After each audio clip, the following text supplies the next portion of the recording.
சிம்ம ராசி சிம்ம லக்ன அன்பு சொந்தங்களுக்கு வணக்கம். நான் உங்க அஸ்ட்ரோ புவனேஸ்வரி பேசுறேன். சிம்ம ராசிக்கு புதனுடைய நீச பலன்கள் எப்படி இருக்க போகுது? ஏப்ரல் மாதம் 14ஆம் தேதிக்கு மேல புதன் நீசமடை போறார். எங்க நீசமடை போறார்? 8ஆம் வீட்டுல நீசமடை போறார். இப்போ இந்த புதனுடைய சிம்ம ராசிக்கு பொறுத்தவரையும் புதன் ரொம்ப நல்லா ஸ்ட்ராங்கா இருக்கணும். அவர் இருந்தாதான் பணம், அவர் இருந்தாதான் சுகம், அவர் இருந்ததா சந்தோஷம், அவர் இருந்ததா மகிழ்ச்சி. நல்லா இருந்தா மட்டும்தான் பழைய நிறைய பொறுப்புகள், பல பொறுப்புகளை இந்த புதன் வச்சிருக்காரு. அப்பேற்பட்ட புதன் எங்க நீசம் அடைகிறாரு? 8க்கு போய் நீசம் அடையும் போது எப்படி இருக்க போகுது? சிம்மராசி மற்றும் சிம்ம லக்னம் ஆல்ரெடி இஷ்யூஸ் ஃபேஸ் பண்ணிட்டு இருக்காங்க. இது இந்த ராசியை பொறுத்தவரையும் இன்னைக்கு குணநலன்கள் என்ன, இன்னைக்கு இவங்களோட கேரக்டர் சேஞ்சஸ் எப்படிங்கிறது இருந்துட்டு இருக்கு. இவங்களோட யார் இவங்களுக்கு மற்ற பிளானட்ல எப்படி சப்போர்ட் பண்ணுது நிச்சயமாக பார்க்கலாம். முதல் சிம்ம ராசி மற்றும் சிம்ம லக்னம் மற்றவங்களுக்கு சிம்ம சொப்பனமாக விளங்கக்கூடிய ராசி. யாரா இருந்தாலும் போயிட்டு வா, நீ என்கிட்ட அதிகாரம் பண்ணாத, நான் சொல்றதா இங்க அப்படிங்கிறது ரொம்ப ஸ்ட்ரெயிட் ஃபார்வர்டா பேசக்கூடிய ஒரே ராசி. நிறைய ஸ்ட்ரெயிட் ஃபார்வர்டு, நிறைய எதிரி, நிறைய மறைமுக எதிரி, நிறைய நல்லது. இதெல்லாமே அடுத்தவங்களுக்கு பண்ணி பண்ணி பண்ணி பண்ணி இன்னைக்கு இவங்களுக்கு ஓட்டாண்டி அப்படிங்கிற பேர் வச்சிருக்காங்க. இவன் புத்திசாலித்தனம் இல்லாதவன், இவன் பிழைக்க தெரியாதவன் அப்படிங்கிற பேர் தான் இன்னைக்கு சிம்மராசி ஃபேஸ் பண்ணிட்டு இருக்கு. ரொம்பவே கெத்தான ராசி. இன்னைக்கு கெத்துனா என்ன? இன்னைக்கு நம்ம பேசினா கூட இந்த ராசியை பற்றி பெருமையாக பேசினா கூட, அட போங்க மேடம், இந்த ராசியா இது இன்னைக்கு யாரெல்லாம் எங்களை திட்டக்கூடாதோ அவங்களாம் பைசா பிரயோஜனம் இல்லாமல் இன்னைக்கு திட்டிட்டு இருக்காங்க.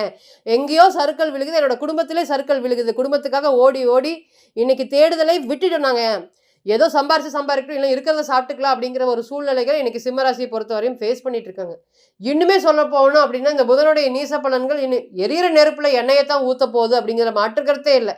இருந்தாலும் உங்களுடைய பிறந்த கால ஜாதகம் மட்டுமே தான் ஒரு 100% பிரதிபலனை கொடுக்கறதுக்கு காத்துட்டு இருக்கு. உங்களுடைய லக்னம் என்ன, லக்னாதிபதி என்ன, தனித்துவமா இருக்கக்கூடிய எல்லா சிம்மராசிக்கும் இந்த இஷ்யூஸ் ஃபேஸ் பண்ணிட்டு இருக்காங்களா அப்படின்னு கேட்டீங்கன்னா இல்லை. ஒருத்தர் மன உளைச்சல்ல வீடு கட்டிட்டு இருக்காரு, ஒருத்தர் அதே சந்தோஷமா இருக்காரு, ஒருத்தர் வெளிநாட்டில் இருக்காரு, ஒருத்தர் நிறைய சம்பாரிச்சிட்டு இருக்காரு, ஒருத்தர் ரொம்பவே கஷ்டப்பட்டு இருக்காரு. தன்னுடைய சூழ்நிலையிலிருந்து இந்த ஒரு 6-7 மாதமாக கீழே இறங்கிட்டு இருக்காங்க. இவங்களுக்குமே என்ன வேறுபாடுகள்? எல்லாருமே ஒரே ராசி தான், எல்லாருமே ஒரே குணம் தான். அப்புறம் எப்படி மாறும்? பிறந்த கால ஜாதகத்தில் இந்த சந்திரன் கூட எந்தெந்த கிரகங்கள் இருக்கு பார்க்குது, நீங்க தனித்துவமா இருக்கக்கூடிய லக்னாதிபதி என்ன சொல்லுது, இதையெல்லாம் தாங்கிறதுக்கு உங்களுக்கு பலம் இருக்கா, எந்த வகையில சப்போர்ட் கிடைக்கும், இது எல்லாத்துக்குமே தனிப்பட்ட ஜாதகம் மட்டுமே தான் ஒரு விஷயத்த பிரதிபலன் கொடுக்கறதுக்கு காத்துட்டு இருக்கு. ஸோ நம்ம சொல்லக்கூடிய கோச்சார பலன்களை அப்படியே பிறந்த கால ஜாதகத்துல நீங்க போய் பொருத்தி பார்த்துட கூடாது. ஸோ அது 20 to 30% மட்டுமே பொருந்தும்.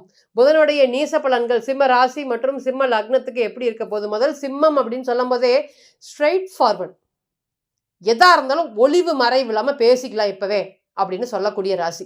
சிம்மத்தை பொறுத்தவரை இந்த பாலிசியை அவங்க ரொம்ப வருஷமா ஃபாலோ பண்ணிகிட்டே இருப்பாங்க. எப்பெல்லாம் பார்த்தீங்கன்னா தனக்கு ஒரு பிரச்சனை வரும், துவண்டு போகாம ஓரமா உட்காந்து அதுக்கு என்ன சொல்யூஷன் தான் யோசிப்பாங்க. இன்னைக்கு எல்லா பக்கத்துலயும் அவங்களுக்கு கதவை அடைச்சிருச்சு, எங்கேயும் சொல்யூஷன் கொடுக்கறதுக்கு ஆள் இல்லை. யாருக்காவது ஃபோன் பண்ணினா கூட எடுத்து பேசுறதுக்கு யாருமே இல்லை.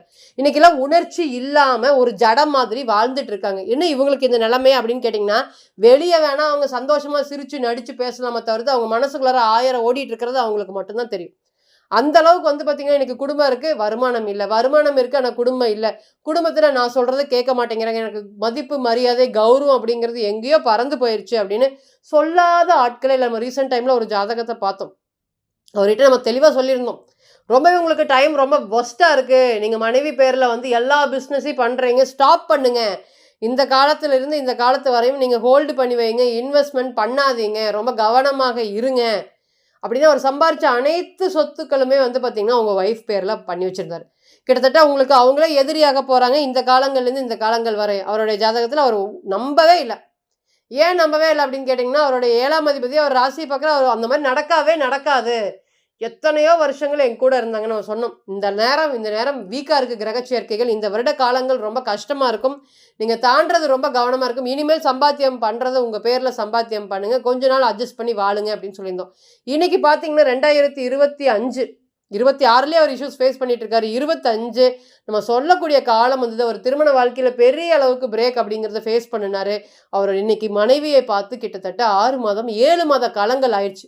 திரும்பி வருவாங்களா அப்படிங்கிற மாதிரி கூட கேள்வி இல்லை. நான் பேசவே முடியல, பார்க்கவே முடியல, என்னுடைய குழந்தைகளை பார்த்து கிட்டத்தட்ட 6 மாத காலங்கள் ஆச்சு. இது எதில் மேடம் போய் முடியும்? நீங்கள் சொன்னீங்க, நான் கேட்டல, இன்னைக்கு எல்லா சொத்தும் என்னுடைய மனைவி பேரில் இருக்கு, அவங்க என் கூட வாழ முடியாது அப்படின்னு கோர்ட்டு கேஸ் போகிறாங்க. இத்தனை வருஷமா பிரச்சனைகள் இல்லையே, எனக்கு ரொம்ப ஷாக்காக இருக்குது. நீங்கள் சொல்லும்போது நான் நம்பலை. இப்போ பாருங்கள் அதை நம்பிட்டேன். இப்போ இது எப்படி முடியும்? என்னுடைய சொத்தெல்லாம் அவங்க பேரில் இருக்குது. நீங்கள் எப்படி திருப்பி வாங்க முடியும்? என்னால் சர்வை பண்ண முடியும்னு எனக்கு தெரியல அப்படிங்கிற மாதிரி சொல்லியிருந்தாரு. இது மறுபடியும் வெயிட் பண்ணுங்கள், இந்த காலம் வரையும்.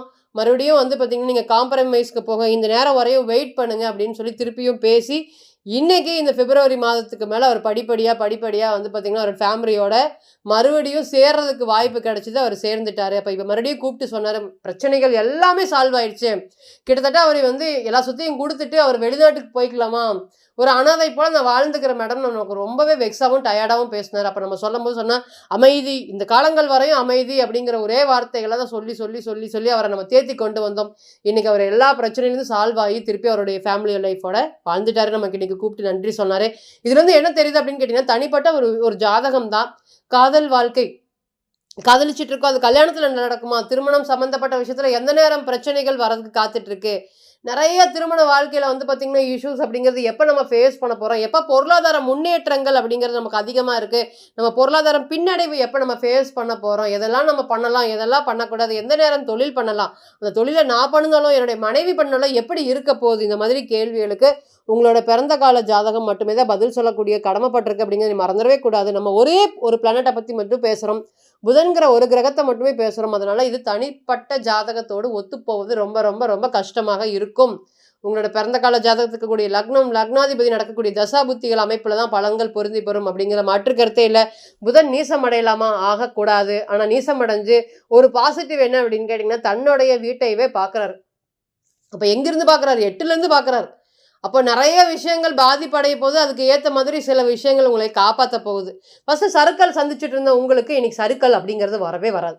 பொருளாதாரத்தில் காலையில் ₹1 சேமிக்க முடியல, சாயந்தரம் ₹2 செலவாகுது, யோசிக்கலாம்னு நினச்சா கூட என்னால் போட்டு வச்ச பிளானை என்னால் பண்ண முடியல அப்படின்னு வருத்தப்பட்டு இருந்த உங்களுக்கு இனிமேல் ஃபினான்ஷியல் லெவல் அப்படிங்கிறது படிப்படியாக இம்ப்ரூவ்மெண்ட் ஆகும். அதில் மாற்று கருத்தே இல்லை. இன்னைக்கு சொந்த வீட்டில் சாப்பிட முடியாமல் ஒரு யாரோ போல் அகதி போல் வாழ்ந்துட்டு இருந்த உங்களுக்கு இனி வீடு சார்ந்த பிரச்சனைகள் எல்லாமே படிப்படியாக குறைய போகுது. நிறைய நீண்ட கால திருமண தடை அப்படிங்கிறது இனி விலக போகுது. ரொம்ப நாளாக வந்து எங்களோட வீட்டில் நல்லது நடக்காதா, திருமண வாழ்க்கைக்காக ஏங்கிட்டு இருந்தோம், மாற்றி ஏதாவது ஒரு ப்ராப்ளம் அப்படிங்கிறது வந்துட்டே இருக்க, கஷ்ட நஷ்டங்கள், இதை தாண்டி நாங்கள் கல்யாணம் பண்ணிடுவோமா அப்படின்னு கேட்குறவங்களுக்கு இந்த நேரம் கண்டிப்பாக சப்போர்ட் பண்ணும். காதலிச்சுட்டு இருக்கோம், எங்களோட வீட்டில் ரொம்ப கடுமையாக இதுக்கு ஆப்போசிட்டாகவும் அகெயின்ஸ்டாக இருக்காங்க, இது சேர முடியுமா முடியாதான்னு எங்களுக்கு தெரியல அப்படின்னு வருத்தப்பட்டுட்டு இருந்தவங்களுக்கு இனி இந்த புதனுடைய நீசனால படிப்படியாக சேர்றதுக்கு உண்டான வாய்ப்புகள் கிடைக்கும். அதே போல் கடன், ஏகப்பட்ட கடன் கிடைக்கும். இந்த நேரத்தில் யாருக்கு ஃபோன் பண்ணிங்கனாலும் கடன் கிடைக்கும். அந்த கடன் வாங்குவதில் ரொம்பவே அவசரம் அப்படிங்கிறது காட்டிடவே கூடாது. எதிரிகளை வெல்லக்கூடிய ஆற்றல், ஏன் எதிரிகளை வெல்லக்கூடிய ஆற்றல், 6ஆம் அதிபதி 8ல் போய் மறைஞ்சிருக்காரு. இப்போ மறைஞ்சு 2ஆம் அதிபதியோடு சேர்ந்து மறைஞ்சிருக்காரு. பணத்தை வாங்கினவன் நீ யார், உன்னை எதுக்குமே சம்மந்தம் இல்லைன்னு சொல்லி உங்களை அனுப்பிவிடுவாங்க. அந்த மாதிரி நிறைய பணம் சார்ந்த நெருக்கடிகள், கல்வி செலவுகள், மூத்த சகோதரனால் ஒரு ஆதரவு இல்லாமல், அண்ணன் இருக்கும்போது தம்பிக்கு கல்யாணம் பண்ணுறாங்க, தம்பி இருக்கும்போது அண்ணனுக்கு கல்யாணம் பண்ணுறாங்க, இந்த மாதிரி நிறைய பிரச்சனைகள் குடும்பம் சார்ந்து நீங்கள் ஃபேஸ் பண்ணிட்டு இருக்கீங்க. இது எல்லாத்துக்குமே இனி வரக்கூடிய காலங்கள் படிப்படியாக சால்வ் ஆகக்கூடிய வாய்ப்புகள் இருக்குது. இனிமேல் அடிப்படை ஆதாரத்துக்கு தேவையான விஷயங்களை இந்த புதன் கண்டிப்பாக கொடுப்பாரு. நோய் சம்பந்தப்பட்ட தொந்தரவுகள் இனி விலகும். அதே போல் 2ஆம் அதிபதி 8ல் இருக்கிறதுனால யாருக்கிட்ட வேணாலும் தைரியமாக சண்டைக்கு போகலாங்கிற எண்ணெய்க்கு என்ன பேசுனாலும் வாயை பிடிச்சி சண்டை போடுறதுக்கு தயாராக இருப்பாங்க. நிறைய விஷயங்கள் நீங்கள் ரொம்ப கவனமாக இருக்கணும். அப்பா உறவா, இன்னைக்கு அப்பாவா நீ யார் அப்படின்னு சொல்லாத ஆட்களே இல்லை. அந்தளவுக்கு இன்னைக்கு அப்பா சார்ந்த உறவும், சிம்மத்தை பொறுத்தவரையும் நான் சம்பாதிக்கும் போது காலை சுற்றிட்டு இருந்தாங்க, இன்னைக்கு என்னுடைய சர்க்கிள் கொஞ்சம் விழுங்கினோடனே நீ யார், நீ எல்லாரும் போல தான் எனக்கு அப்படிங்கிற மாதிரி அப்பாவே இன்னைக்கு உங்களை தூக்கி எறியக்கூடிய காலம். எல்லாம் எப்பெல்லாம் அஷ்டம சனி அதே போல் கண்ட சனி, ஜென்ம சனி இது எல்லாமே வருதோ அப்போ தான் நம்ம சுற்றி இருக்கிறவங்க யார் என்ன ஏது நம்ம ஒத்துக்க முடியும். இன்றைக்கெல்லாம் வந்து உறவுகள் சார்ந்த விஷயத்தில் கடுமையான பாதிப்பு முதல். 2வது என்ன அப்படின்னு கேட்டிங்கன்னா, எங்கே போனீங்கனாலும் உங்களுக்கு கௌரவ குறைச்சல் அப்படிங்கிறது வராமல் இருக்கவே இருக்காது. நிறைய வலைகள், நிறைய தடைகள், இதுதான் இன்றைக்கி சிம்மராசியை பொறுத்தவரையும் ஃபேஸ் பண்ணிகிட்டே இருக்காங்க. கிட்டத்தட்ட இன்றைக்கி ராகு கேதுவும் வந்து 13 டிகிரி கிட்ட வந்துட்டாங்க. அப்போ ஓவராலாக சுக்கிரன் நட்சத்திரத்தில் இருக்கவங்களுக்கும் சூரிய நட்சத்திரத்தவங்களுக்கும் பிரச்சனை இல்லை. கேது நட்சத்திரத்தமான மகத்தில் இருக்கவங்களுக்கு தான் இன்றைக்கி கடுமையான பிரச்சனைகள் வந்துட்டு இருக்கு அப்படிங்கிற மாற்று கருத்தே இல்லை. இன்னுமே எப்படி இருக்க போகுது அப்படிங்கிறதுக்கு தனிப்பட்ட ஜாதகம் தான் சிறப்பான பதிலை சொல்லும் அப்படிங்கிறது எந்த ஒரு மாற்று கருத்தும் இல்லை. நீங்கள் தனிப்பட்ட ஜாதகத்தை ஆலோசனை பண்ண விருப்பப்பட்டீங்கன்னா கீழே இருக்கக்கூடிய நம்பருக்கு கான்டாக்ட் பண்ணுங்கள். நான் வணங்கக்கூடிய நரசிம்மர் உங்கள் எல்லோருக்குமே நல்ல வளமான வாழ்க்கையை ஏற்படுத்தி தர நிச்சயமாக பிரார்த்தனை பண்ணிக்கிறேன். மீண்டும் ஒரு பதிவில் உங்களிடம் சந்திக்கும் வரை உங்களிடமிருந்து விடைபெறுவது உங்கள் அஸ்ட்ரோ புவனேஸ்வரி. நன்றி, வணக்கம்.